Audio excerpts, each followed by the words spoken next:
We'll get started here. Welcome everyone to this webinar, Introduction to EQIP. It is May 22nd, 2025. This webinar is being recorded. Thank you to our previous employee, Jack Milan, for volunteering his time for recording for us today. I will be facilitating today's discussion. I am Kelsey Wallish with Glacierland RC&D, a nonprofit working across Eastern Wisconsin. Our goals are to assure the quality of the natural resource base for future generations, provide area citizens with an attractive, healthy, and satisfying place to live, work, and play, thereby improving the standard of living for area residents. This webinar is funded by Go Farm Connect of Renewing Countryside. We will answer questions at the end of the presentations and will stay as long as needed to do so. Please put any questions in the chat, or you can raise your hand or unmute and pipe up at the end. Now, I would like to introduce today's panelists, Mike Patton, Kirsten Jursek, and Ken Stock. Mike, would you like to start? Sure. Introducing yourself? I can now. So I'm Michael Patton. I'm the district conservationist with USDA's Natural Resources Conservation Service out of the West Bend office.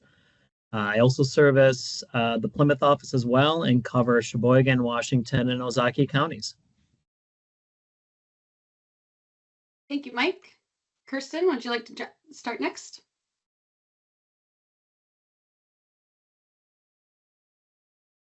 Hi, everyone. I'm Kirsten Jursek, and I'm a technical service provider. I'm a grazing educator and planner for Glacierland RC&D. My technical service provider certificate is from the NRCS and allows me to write grazing plans for producers that would like to go through the NRCS EQIP program for cost share to build the infrastructure necessary for their grazing plans. Thank you, Kirsten. And up next, Ken Stock. Hello, my name is Ken Stock. I'm a new farmer in southeast Wisconsin, Jefferson County. We're located just outside Sullivan. My wife and I have been doing this for 4 or 5 years, and we were guided through the EQIP process by Kirsten and Glacierland staff. So we're can be used as an example for our little success story using Glacierland and the EQIP process. Thank you, Ken. As we usually see in a lot of government processes, we will see a lot of acronyms. So I want to quickly go through a few that we will be talking about today. The USDA is the United States Department of Agriculture. As Mike Patton was discussing, that part of that USDA is the NRCS, or the Natural Resource Conservation Service. You will also hear about FSA, or the Farm Service Agency, oftentimes in the same building as your local NRCS offices. And we'll, of course, be talking about EQIP, or the Environmental Quality Incentives Program. And we may also discuss ERP, or the Emergency Relief Program. So first, we will start with Ken. How did you get started on your EQIP journey, and in which office? Yeah, so funny enough, when I say new farmer, Molly and I are brand new. We're first generation farmers. We had no idea what we were doing. We had some goals in mind. We knew we wanted to rotationally graze. We knew we wanted to have a regenerative farm with multiple types of livestock. So we built a perimeter fence and we started getting some sheep, and we were off to the races, or so we thought. And funny enough, I bumped into Kirsten at a pasture walk sponsored by Glacierland in Waukesha County. And I met Kirsten there, and she's like, "Okay, hold on. You know, we need to connect. I think we can help you out. I think we can kind of, organize your chaos a little bit and maybe find some cost share along the way." So really, I got involved with EQIP or found out about EQIP through Kirsten initially, and then we did end up going through the Jefferson NRCS office. Great. And what was your application process like? You know, nothing too terrible. It is a little bit of a confusing process because really you kind of only do it once, and you don't get to kind of maybe learn all the tips and tricks. But Kirsten was with us every step of the way. Anything that needed to be filled out, she guided us through and had great suggestions. Again, we had some goals that we wanted to accomplish, and she just made sure that our plan worked for us. And we put everything in the application and sent it off to Zach and his staff in Jefferson, and it went fine. Great. And So that was in the NRCS office, it sounds like. Yep. Yeah, the Did formal you- application got sent through the NRCS office, but Kirsten helped fill out the paperwork along the way. I think we probably sat at my kitchen table for most of it and really went through and made sure we understood the entire application and what we were hoping to get into. And were you involved with the FSA office at all for any of this to get started?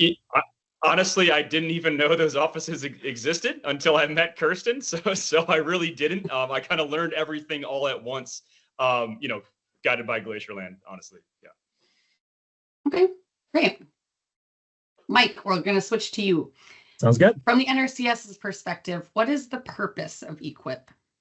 So the purpose of the Environmental Quality Incentives Program is really a twofold process. It's really guided by the landowner or land managers' goals and objectives, what they see as the concerns on their parcel. Like Ken was mentioning, he wanted to start up a grazing farm and he was a beginning farmer. And so in a lot of cases, what happens is we'll meet with those producers who have those goals and objectives.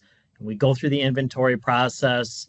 And at the end, we determine that there's a natural resource concern. And that can be a little bit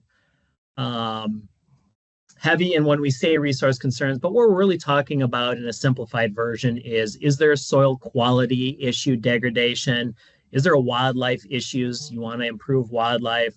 Is there a water quality, whether it be infiltration or runoff? So those are the type of things on a farm or an operation that from NRCS we look at and how we're addressing those concerns on your property by implementing conservation programs and the cost share portion of the Environmental Quality Incentives Program.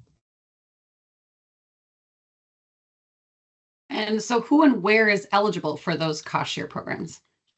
So from USDA or NRCS's perspective, everybody's initially eligible, right? So, we have a lot of people that will call us. We have a lot of people that'll email us, a lot of people that might hear about our agency.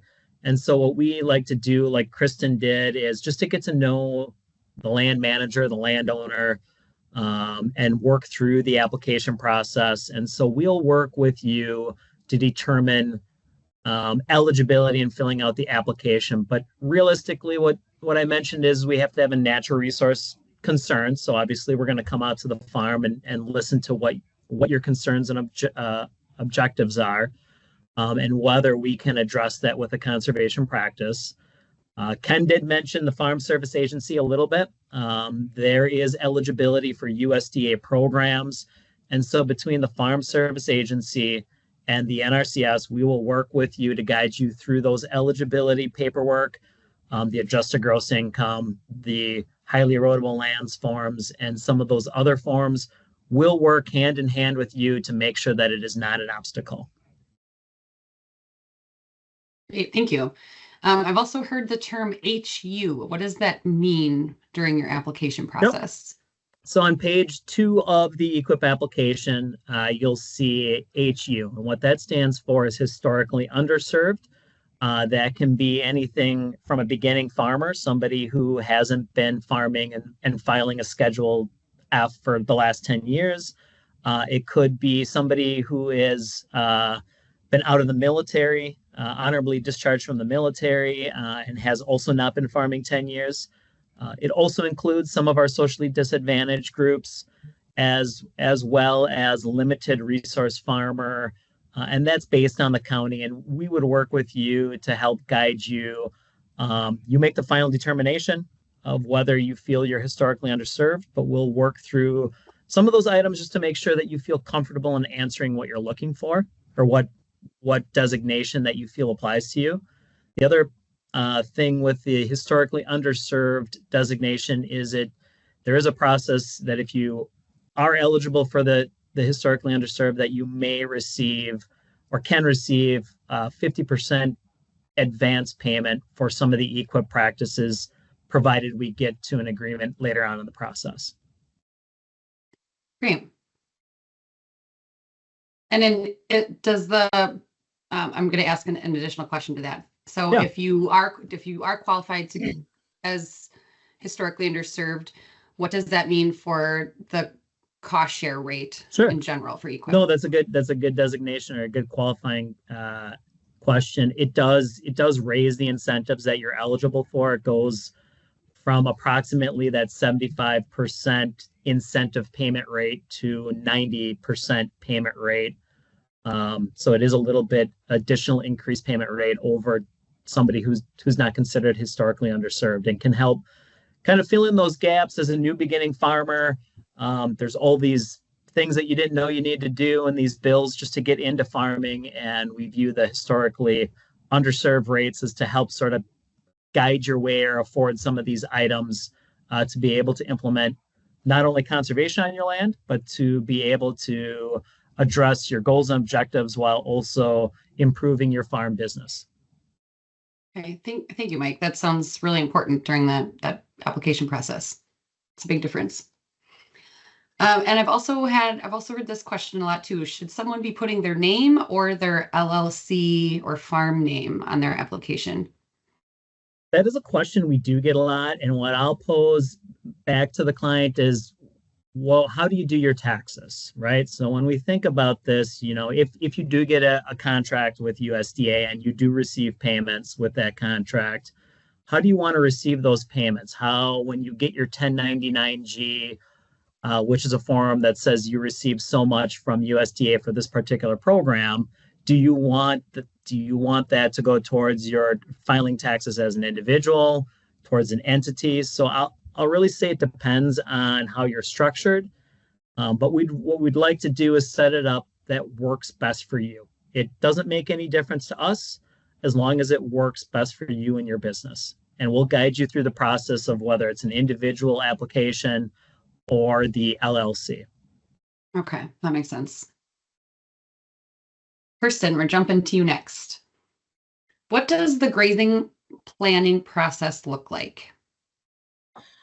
So the grazing planning process looks a little bit different for each producer. So what we really like to do at first is just have a conversation. It can be a telephone conversation, it can be a video conversation, but just have a conversation with the producer to find out what their overall goals are on their property and what resources they may already have. Like, do they already have livestock? Do they already have fence? Do they have help? Or is it one person working alone on on the farm?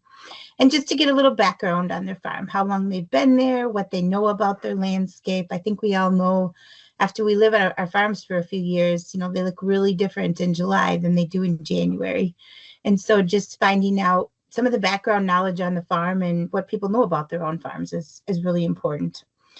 So that initial conversation is crucial to figure out the farmer's goals and knowledge level of their landscape and or of the livestock that they're hoping to graze.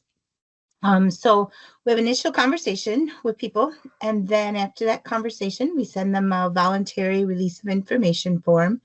And that form allows the NRCS and the Farm Service Agency staff to talk with us and to share information with us, to share the maps they may have on file already, or the maps they do have on file already with us, so we can use those as part of the planning process. After that initial conversation, we do our homework. We pull up we look at the property holistically and see if there's any environmentally sensitive areas on the property that we will be working with. And then we also pull up all the soils for the property, and we determine based on those soils what the forage volumes may be once the pastures get established on that property. After we do gather our homework, so we have our initial conversation, then we gather our homework, and once we have all our homework gathered, then it's time to come out and have a site visit with the producer. At that site visit, we walk pretty much the entire farm. So that visit takes a while. We share information about the NRCS EQIP cost share program. And in addition to that, some of the counties have some cost share programs. Some of the producer-led watershed groups have some cost share programs. So we're very knowledgeable about what's available in the counties we work in. So we work with the farmer to determine what program for cost share would be appropriate for them to solve any of the resource concerns we identify as we're walking across the property and help achieve their goals. So after that first site visit is done, we come back to our offices and we do a lot more homework. So we lay out based on what we see in the field, how we think the pastures could be laid out. You know, we take the stocking rates into consideration that they may already have, or what their goals would be for stocking rates of livestock. And we put together a preliminary plan that we think will be effective for that property and their goals. And then we come back out and have a site visit number 2 and just kind of go all over this information. And we leave maps with producers to look with and to plan with their families with, or whoever else their partners are that may be involved in the project. One thing I'm going to emphasize is it's really important to have everybody who's going to be part of this operation involved in the planning process. So for example, when I met with Ken, I didn't just meet with Ken. We met with Ken and Molly at their kitchen table, you know, talking over things and making sure everybody was on the same page, because that is crucial for the long-term success of these projects. We go back from after the second meeting, you know, we want people to look at their maps at what we've proposed, and we usually all come up with some changes. Oh, maybe this would work better. Oh, maybe that would work better. And we kind of continue that process with the producer until we all are in total agreement of a plan. And usually at the second visit, we'll bring maybe the NRCS staff out. Maybe the second visit or the third visit, we'll have someone from NRCS come back out, whoever's going to be working on the contract at the NRCS office. Just make sure everybody's in agreement. Make sure the staff that are going to be putting the contracts together for these producers are in agreement with what we've planned, and just everybody's on the same page. So we're all better together, and it's really important to have everybody involved. Sometimes the NRCS staff meet the farmer first, and they bring us along out to the site visit. So it can go either way. Maybe we'll meet people first and bring NRCS, or maybe NRCS will meet them first and bring us. Okay, great. Sounds really thorough. You kind of answered this already. What are some of the main things that you're really looking for when you're there on site, though? When we're there on site, we're really looking to better understand goals, and then we're really looking to see what, Mike kind of brought this up, but what resource concerns are there? Do we have, we see this off of our planning maps, but then we hone in on it more when we're there. So do we have surface water on site? Do we have areas of really shallow depth to groundwater where we may need to keep these livestock out of? Do we have super permeable areas that we may need to keep livestock out of? So we're just kind of doing a holistic overview of the farm, and not only gathering what's there environmentally, but also looking at what the farmers have for equipment. You know, is the equipment that they have, is that going to keep running? You know, is it, what do they have to work with? What are the resources that they have to work with, and how will those work into the overall operation of the grazing plan? Okay, that's more clear. So how long does this process take? If Ken wanted to get a grazing plan done in less than a month and wants to start building his fences this summer, is that realistic, or how long does that process? It sounds like there was a lot involved in this process. Yeah, so it is not a fast process by any means. The process with working with us as grazing planners is not a fast process, and the process of working with NRCS is not a fast process. And that used to seem silly to me. Like, I was always in a hurry when I was younger, and like, let's just get this done, and let's just get this built, and let's just keep moving on. When I look back at the planning process, it's super important to have a really well thought out plan. And those really well thought out plans turn into really successful projects. So one of the things I think about rotational grazing is I think about the term manage intensive rotational grazing, and then it's all about the management. And so if we use proper management in our planning processes, and we really thoroughly think through this process, that management is going to be key to the long-term success of the operation. And so usually I never want to rush a plan. I have, and they haven't worked well. So experience has taught me not to do that. And, you know, it's going to take at least 3 months or longer from the time we meet somebody to the time we can complete their plan. So NRCS, and Mike can allude to this more, but NRCS they collect applications year round.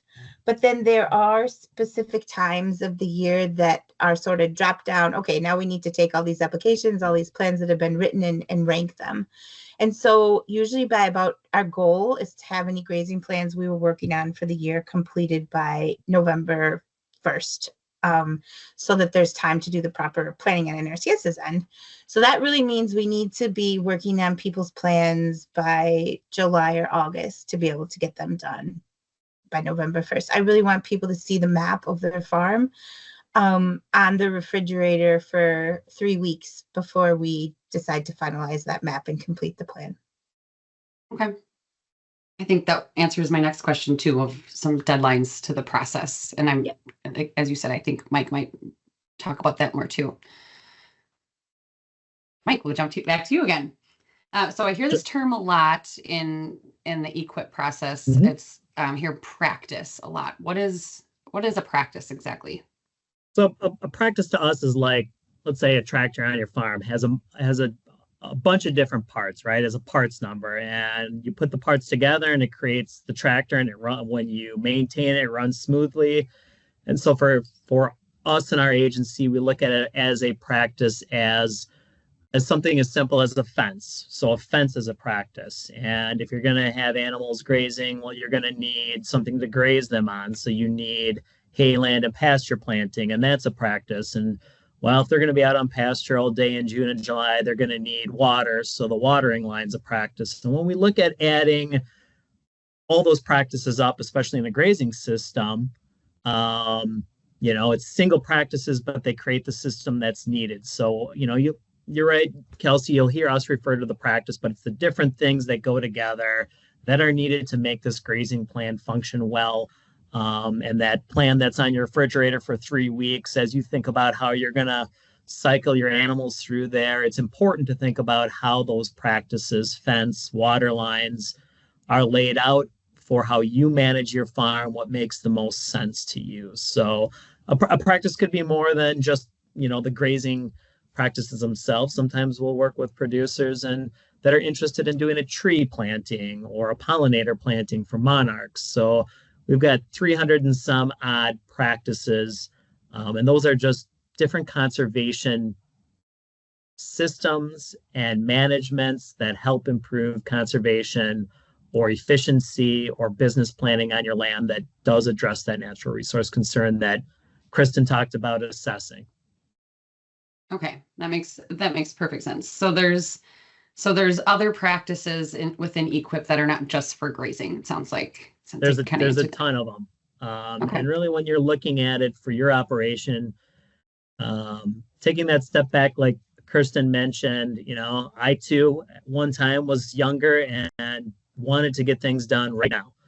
And as I've looked back at past Mike, young Mike, and think about some of the things that I worked with producers to rush along the way, they weren't as successful as a lot of the things that I'm doing today. We're taking our time, we're measuring twice. And so maybe the priority is getting a grazing system going. And then as you diversify your grazing system, maybe you want to add a CSA, so a high tunnel and micro irrigation, or planting additional pastures or additional hayland so you can make hay off of it, or expanding your pastures. So there's a number of different things that we have that, depending on what your goals and objectives are, we can tease out what that practice is and work with you to try to implement it according to your goals and objectives, and that also meet our standards as well. Okay, so to sort of clarify, so say Ken was already within the EQIP process for something like cover crops on a different field, and is now interested in grazing maybe closer to the home farm. Can he start then, with being that it sounds like the grazing process is a little bit longer, can he be doing that at the same time? We could be doing it concurrently. We could do it in the same application where we're planting that 10 to 80 acre parcel of grazing. And if you want to enhance your application, because your application will compete against other applications sort of doing the same thing, or grazing applications. And so if you also want to do cover crop on your cropland and maybe a pollinator on a spot that's low production and well drained, and also do grazing, that it meets your objectives and you feel you can do those things, we can look at planning on all those aspects on your farm, provided it makes, it's part of your business plan, it makes sense. And it's something that you want to progressively implement with that plan. But you could apply for cover crops last year and get an agreement, and then this year you could apply today for a grazing application and start that process with Kirsten, Kelsey, myself, or an NRCS counterpart, and work towards that planning process for the upcoming 2026 EQIP funds for next year. Okay, that makes sense. So, Ken, back to you. Did Kirsten work with you, making sure that the plan works for your family specifically, or does it feel like the grazing plan process was just sort of a cookie cutter process? No, definitely not cookie cutter. And this was really the fun part because we got to sit down and frankly learn a lot throughout the, writing the grazing plan and going through the application process. This was enjoyable where we got to really see how far our farm could go. We calculated potential forage quantity and we calculated potential stocking density, and we figured we had a better idea of how many head, how many ewes that our land could actually support without overdoing it, and also utilizing all the forage that was there. Kirsten, she really listened to what we had to say. We didn't want to spray, we didn't want to till, so she had some great recommendations as far as just interseeding into our existing pasture. We didn't disturb anything. She made sure we timed it correctly and made sure we had the right seed mix that we could just plant right into what was existing and improve what we had versus starting over. I'm thinking of other things, like water line spacing and spigots on water lines. I didn't think too much about toting around a 100-foot water hose. That seemed fine to me, but she asked, hey, you guys have young children. Is your 5-year-old going to want to drag a 100-foot hose? Maybe a 25-foot hose is much more reasonable and really do the work up front versus all the labor on the back end. Because again, Kirsten's written, I'm not sure how many grazing plans, but she's seen success and she's seen failures, and really getting started off on the right foot and making sure that plan worked for everyone was essential. Great. Sounds like she did a really good job. It also sounds like there could be a lot of paperwork involved in this whole process. Was she able to help you with all that? I think you kind of mentioned this earlier. It sounded like she was pretty helpful with the paperwork. Yeah, definitely. Especially as a new farmer and never going through this process, I don't see there like a good way just to learn on the fly and DIY everything. There's just I don't see that being practical for a new farmer. Any questions that we had, any recommendations, Kirsten was there the entire time, and Zach and the Jefferson staff were also great. But yeah, Kirsten knows the plans inside and out. She knows the paperwork inside and out. And if anything she couldn't figure out, that was just a phone call away, going back to the NRCS office. Oh, great, good. And so it sounded like she was pretty close in communication with you throughout this entire process. It wasn't just and Kirsten described it earlier too. It wasn't just a first phone call or one site visit. Sounds like she was there quite a bit.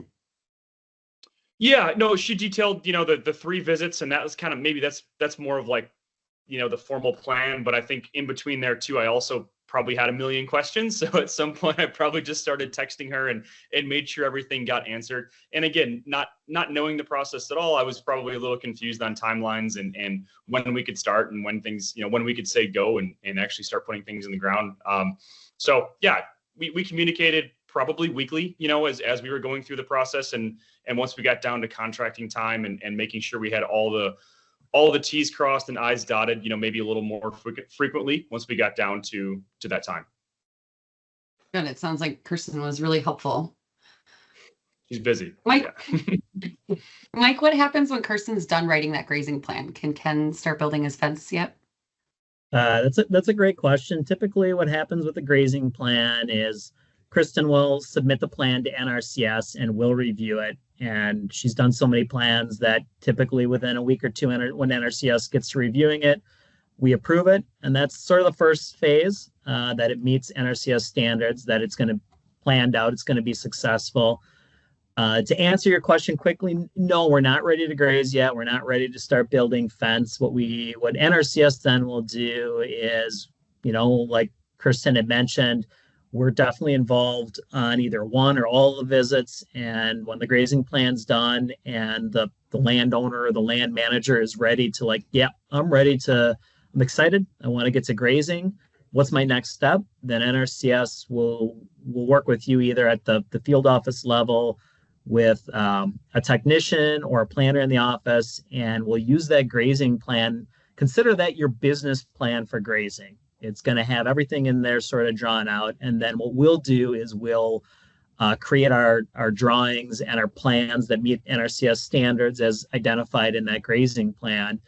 And we'll develop a very technically detailed spec sheet so you know what the fence layout looks, how many strands of wire, what type of post material, whether it's treated post or natural post, what size pipe. It may sound silly, like why can't I just throw a hose out there and water the animals on the back 40? And what I'll say is if it's uphill, that 5/8 inch hose has a lot of friction. So we just make sure that when we design it and the materials that we use, that when we're done, the plan and specs, they'll meet your objectives and they'll work, and that they'll last for 20 years because we want to make sure that those animals on the back 40 are able to get water. So typically from November through January, we'll work to collaboratively with Glacial Land RC&D or the grazing specialist if any changes are made, because communication is the key to making the process efficient and meeting everyone's objectives. And then at the end, we'll have the designs that will meet up at the kitchen table and kind of go through them, look at any last tweaks that may make sense to the producer as they've been looking at their refrigerator on the design.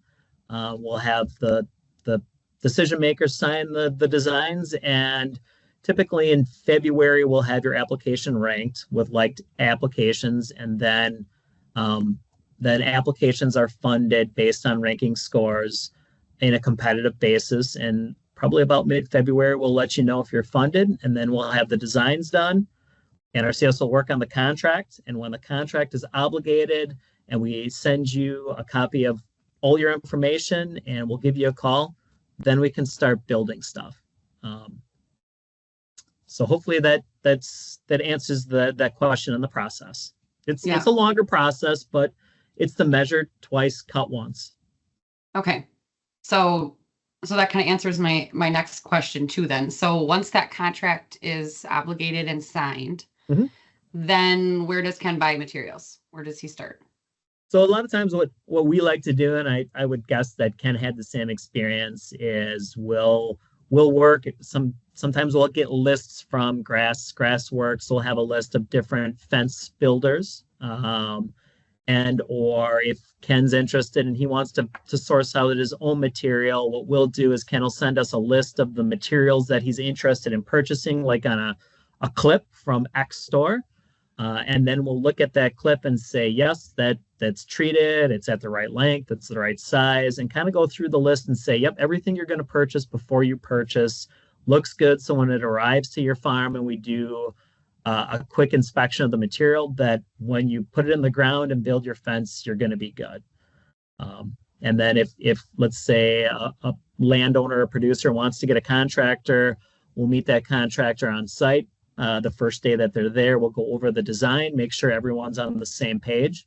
Sometimes there's some great ideas that happen that way, and we make some changes on the fly that still meet the standard, and we're all in agreement on what should be done before it's done.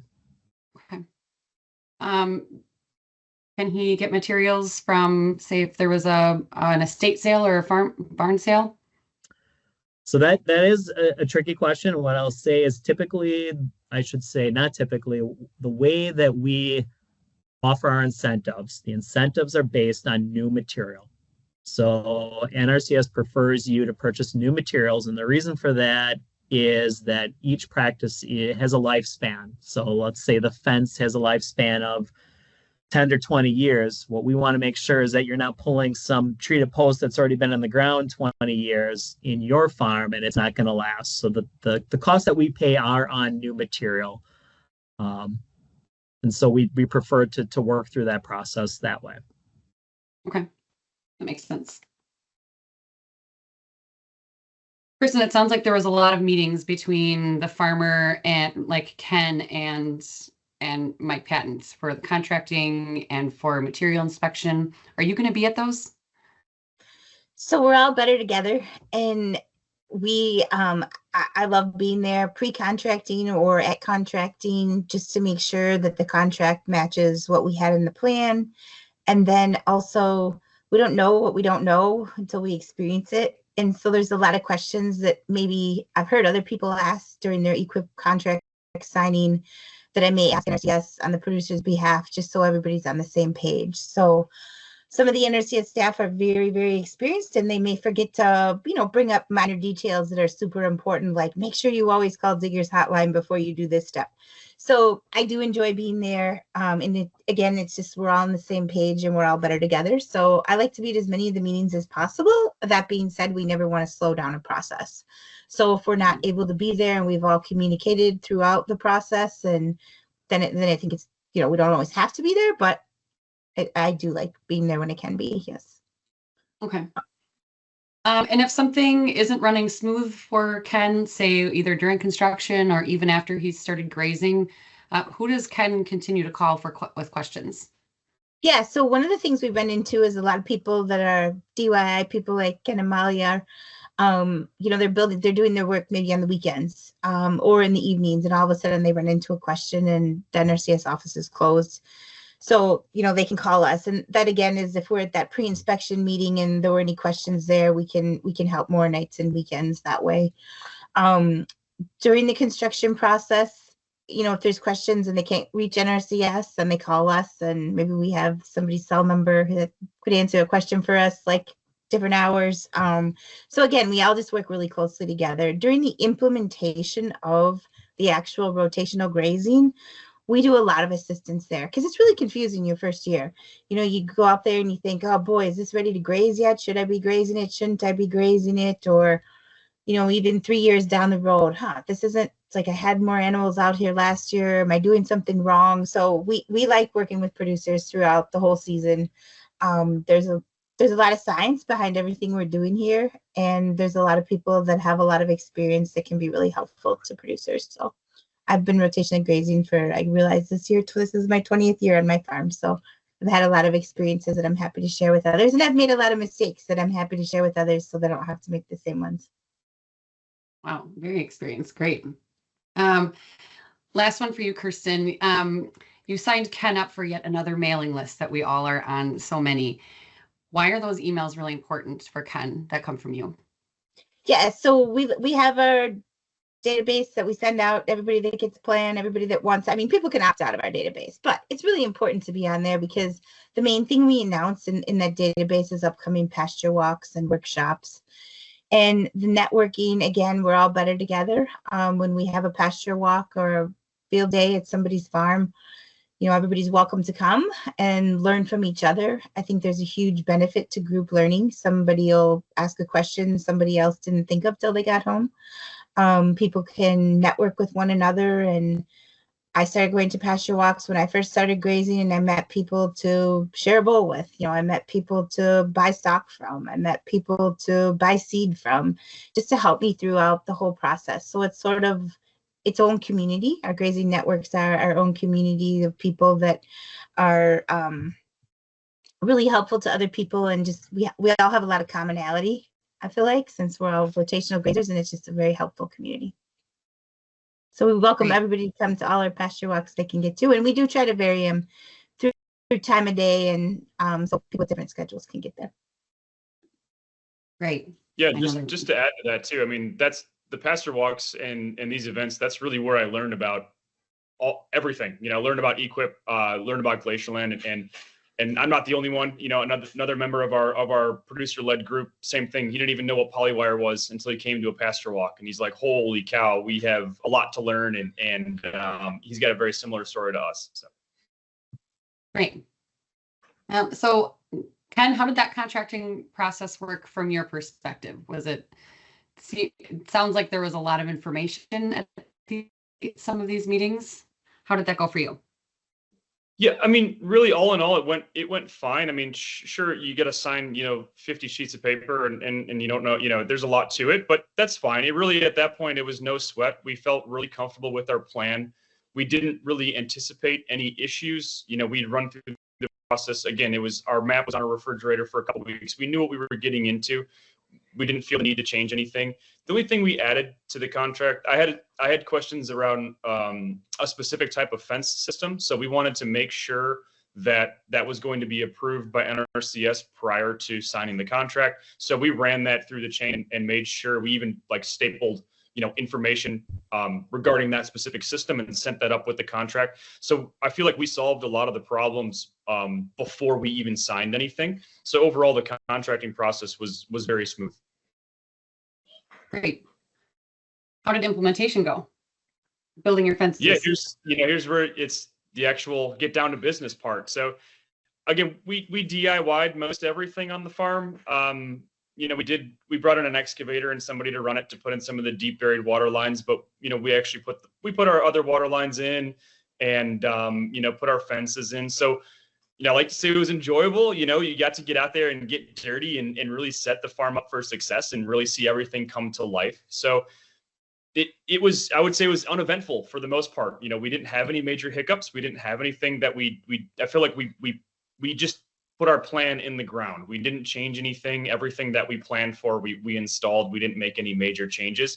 And again, if there were any questions, Kirsten was a great resource, and same with Zach and Jefferson. Any questions that did arise, we got smoothed over before we made any issues. Right. I'm going to jump in really quick. And I'm just going to say it's really cool that Ken and Molly built their fence together, and they're so married. So. Yeah. Well, it sounds like that long extended planning process and all the paperwork, it might have turned out for the best. It was probably a good tool that you're well prepared, I'm sure. Yeah, like Mike was saying, it's kind of the measure twice, cut once. Yeah, exactly. Yeah. So as a whole, with all of that process that you went through, do you think that was a valuable tool to achieve your conservation goals on your farm? Oh, without a doubt. I mean, again, we knew we wanted to graze. We never anticipated being able to accomplish our conservation goals, our farming goals nearly as quickly without EQIP.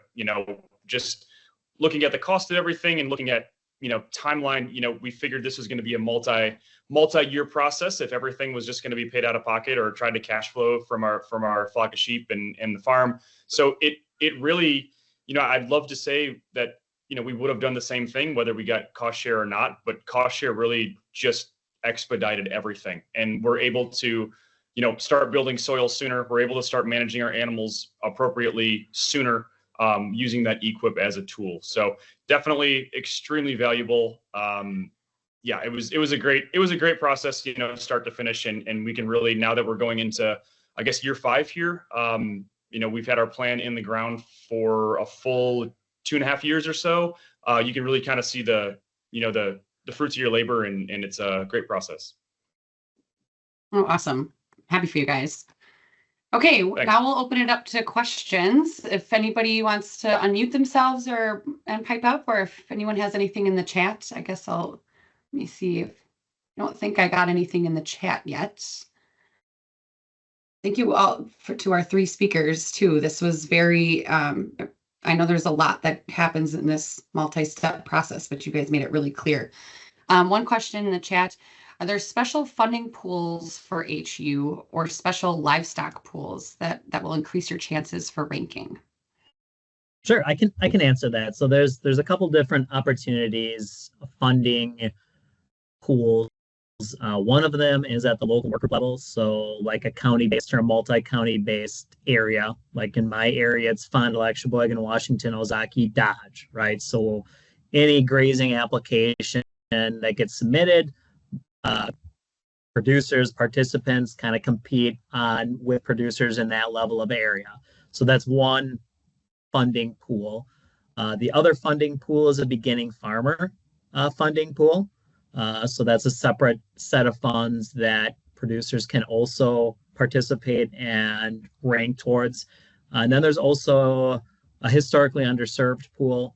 I believe there's another pool that at the local field office, we sort of manage all those pools so that you as an applicant, you don't have to worry about that. What we do is we have our sort of list of practices, and based on your application, of all the different pots and pools that your application can rank in, to try to give you as many chances and as many opportunities as funding that are applicable. Okay. There's another question here. What does a grazing plan look like if you already have everything in place, like cattle, fence, and water, and if you're already grazing them? It sounds like if someone wanted to do sort of an update or make some changes or improvements to an existing grazing plan. Yes, I can jump in and into that. So we would still come out. We would do a thorough inspection. We would document what you had, and we would see if there's any other resource concerns there that need to be solved. So, for example, new this year, maybe you have a goal of providing habitat for grassland birds, and you'd like to know how many acres of pasture you should leave undisturbed during the grassland bird nesting season of April 15th to August 1st, so we could help you with things like that. And or if maybe it's a very old system and your fences are no longer functional, so now you'd like a new plan to make your system functional again, that's something we can help with too. So again, we would still come out and assess things. Maybe your pastures need to be interseeded. Mike kind of alluded to before for NRCS EQIP cost sharing. It's a very competitive process, and the more practices that we put in there, they may rank you higher for cost share, but that doesn't mean that there isn't maybe some local cost share that's available. So for example, in Jefferson County, we have the Rock River Regenerative Grazers that have a little bit of cost share, so we can help do things there. So you have my contact information there. This might be an easier question just to answer one-on-one. You're welcome to give me a call and we can talk. Great, thank you, Kirsten. This might be opening a can of worms, and I know we're getting close to the end of our time. I don't know who would be able to answer this one very well, but what does EQIP funding look like over the next 1 to 3 years with recent federal funding cuts and cost trimming? I think we can all fairly say we don't know. Okay. I think that's fair to say. I think what I'll say from a local field office perspective, we are committed to our customers, which are you, the public, as I know Kirsten and Glacial Land are as well. And again, good planning. Always, it takes a little bit of time to plan. And since we don't know what funding's going to be out there, we don't know what the farm bill looks like, but view that grazing plan as a good business plan. There might be opportunities with the county, and at least we can always submit your application, even if funding is, we'll say, maybe not as robust as it has been in the past. You don't know if you don't go through the process and you don't apply, and you could be pleasantly surprised in how it is able to impact your business and your family by being able to take that opportunity through the EQIP program, as well as the glacial land specialists. Thank you, Mike. How are EQIP funds distributed across the state? Equal distributions by county? Is there any consideration for more funding in areas with more environmental concerns like impaired waters or shallow groundwater? Yes and yes, sort of. So I think that not to get too far beyond my skis here a little bit. So the state usually receives between $25 and $30 million of EQIP funds. Some of those funds are very targeted. Some of the funds are specifically targeted to the Great Lakes area. So we're talking along Lake Michigan, Green Lake, up towards the Bay of Green Bay. Those funds are targeted, and they're only eligible for certain practices in certain places. So I know that isn't really an answer, but we try to do as good a job as possible based on the funds we have to address and make the funds equitable across the state as best we can. Thank you, Mike. Are there programs or cost share for improving drainage or fixing or adding, like fixing or adding drain tiles? So for USDA or NRCS, we haven't been in the drainage business since the 60s and 70s. We've gone towards addressing natural resource concerns, and some may say having good drain land makes water infiltrate and makes less runoff, and I won't argue with that. But we don't do drain tile or drainage projects through the EQIP program. Okay. If your EQIP grant or your cost share is denied, what does the reapplication process look like? Are there any preference points Sure. for previous applications, or is it possible an application will continue to be denied if it's too small or doesn't rank well? That is a great question, and so I can myth bust on a little bit of this.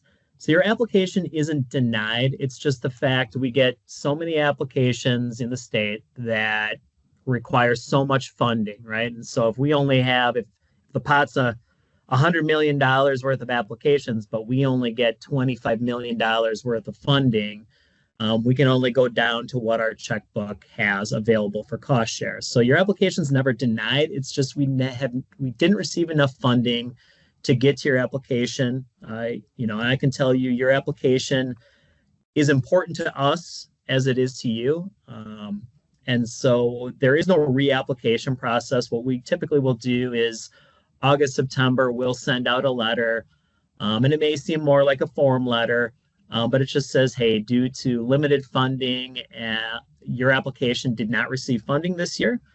Please call us if you are interested in improving your application, or you were interested and you want to move forward, or you'd like us to cancel your application. If you're interested in pursuing and resubmitting your application, there's no more paperwork for the application process. We'll continue to work with you. We'll work to identify different things that we could add to your application, provided it makes sense and it meets your objectives, to try to rank more competitive the next year. Okay, great. Thank you, Mike. I don't see any other questions in the chat. Did anybody else have any questions for either Mike, Kirsten, or Ken?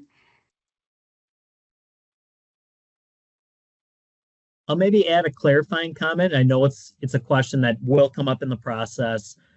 So I want to install my practice. When can I get my incentive payment for my fence or my pasture planting? And so what I'll say is typically the NRCS process is that after you've purchased your seed and you've got your seed planted and it meets the seed mix that we have based on pure live seed, we'll go out, we'll take a look. Yep, it looks planted. It's planted when it should be planted. And more often than not, we issue the payment form after the practice is complete. And within 10 to 15 business days, you are direct deposited for that practice project that you completed that meets standard. It's a little bit different if you're a historically underserved producer. You have the opportunity where you can elect to receive 50% upfront payment of what you may be eligible for, so that it helps initiate buying material for fencing. And then when that practice is completed in a timely period and we do the checkout, then you get the other 50% of those funds. So I just wanted to, because it is important for cash flow in business, to understand how the payment process works through our incentive programs. And Mike, is this taxable income? You need to talk to your tax advisor on whether or not you'll pay taxes on it or not. But you will get a form. You will definitely get a 1099-G from the U.S. government, and then that's between you and your tax advisor on whether you will pay taxes on those conservation funds or not. Does anybody else have any questions? I have another one that I thought of, unless somebody else has anything else. Okay, I was going to ask Kirsten, did Ken pay you to write his plan?